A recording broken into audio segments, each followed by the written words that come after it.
છોટાઉદેપુરની છોટાઉદેપુર જિલ્લાની જીવાદોરી સમાન ઓરસંગ નદીની સફેદ સોનું ગણાતી રેતી આવનારા સમયમાં કદાચ નદીના પટમાં જ નહીં જોવા મળે, કારણ કે રેત માફિયાઓ એટલી હદે રેતી ઉલેચી રહ્યા છે કે નદીના પટમાં હવે કાદવ આવી ગયો છે, છતાં રેત માફિયા તેને પણ લઈ જઈને કાદવ અને કાંપ દૂર કરી તેમાંથી રેતી મેળવી રહ્યા છે। અરે એટલે સુધી કે રેતીના પથ્થરોને પણ તોડી રેતી બનાવી રહ્યા છે આ રેત માફિયાઓ।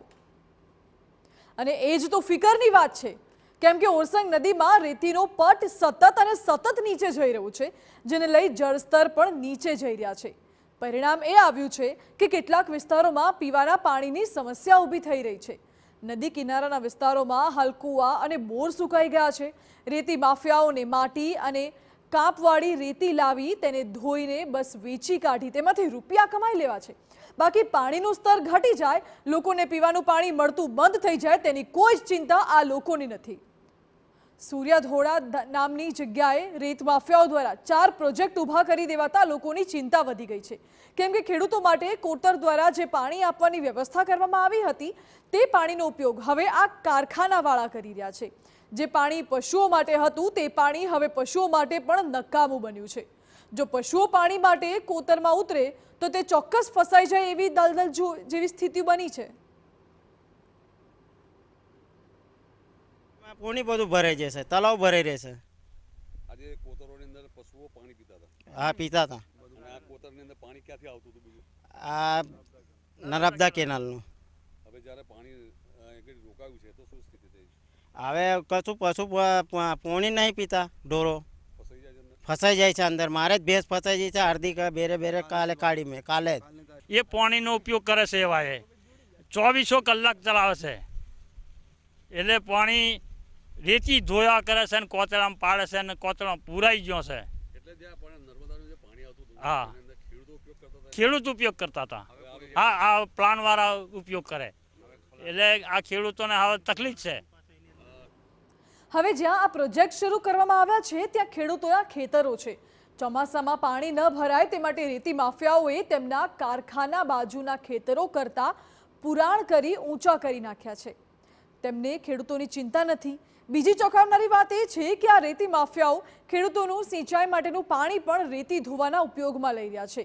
રેતી ધોવાયા બાદ કાંપ અને માટી એ જ કોતર ઠાલવે છે। પરિણામે કુદરતી આ કોતર હવે પાણીને બદલે માટીથી ભરાઈ ગઈ છે। ખેડૂતો વિરોધ કરે ત્યારે દેખાડો કરવા માટીને કોતરમાંથી બહાર કાઢી તેને અન્યના ખેતરોમાં નાખી દેવામાં આવે છે। તે પણ ખેડૂતોને તો મુશ્કેલી જ છે। આ લોકો 24 કલાક મોટર ચલાવે છે અને આવે જ કનેક્શન આપેલો છે જી બોર્ડવાળા। જ્યારે ખેડૂત કનેક્શન માંગવા કાયદેસર જાય તો એના અલ્લાહ બતાવે, ધક્કા ખવડાવે। ના મોટા લોકોને તૈયારીમાં કનેક્શન મળી ગયા, 24 કલાક મોટર ચલાવે છે ના કોતરમાં ના। અત્યારે કંઈ થાંભલા વગેરે વાયર નાખેલા છે નીચે જમીનમાં।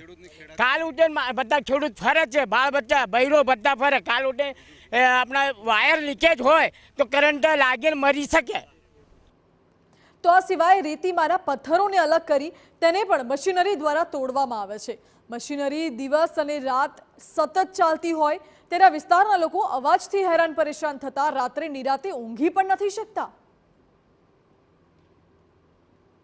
મારા પપ્પા આખી રાત ઊંઘતા નથી આના અવાજના કારણે, ને અમારા જેવા પણ નાના છોકરાને પણ ઊંઘી નથી શકતા।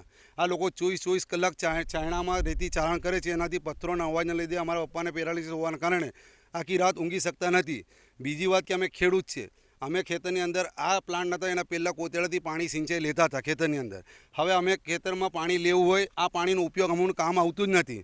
બીજી વાત કે અહીં આગળ આજુબાજુ ગોચર આવેલી છે, ગોચરમાં ઢોરો બકરા ચરવા જાય તો ઢોરો છે, ભેંસો છે, પેલે રેતીમાં ગરકી જાય છે, તો એ કાલ કદાચ જાનવા મળીએ એ જવાબદારી કોની? તો આવી રીતે પર્યાવરણનો સત્યાનાશ કરી રહેલા આ લોકો પર ભૂસ્તર વિભાગ દ્વારા રોક લગાવવામાં આવે તે ખૂબ જરૂરી છે, નહીં તો આવનારા સમયમાં આ નદીમાં કિંમતી રેતી હતી તે વાત કોઈ માનશે જ નહીં।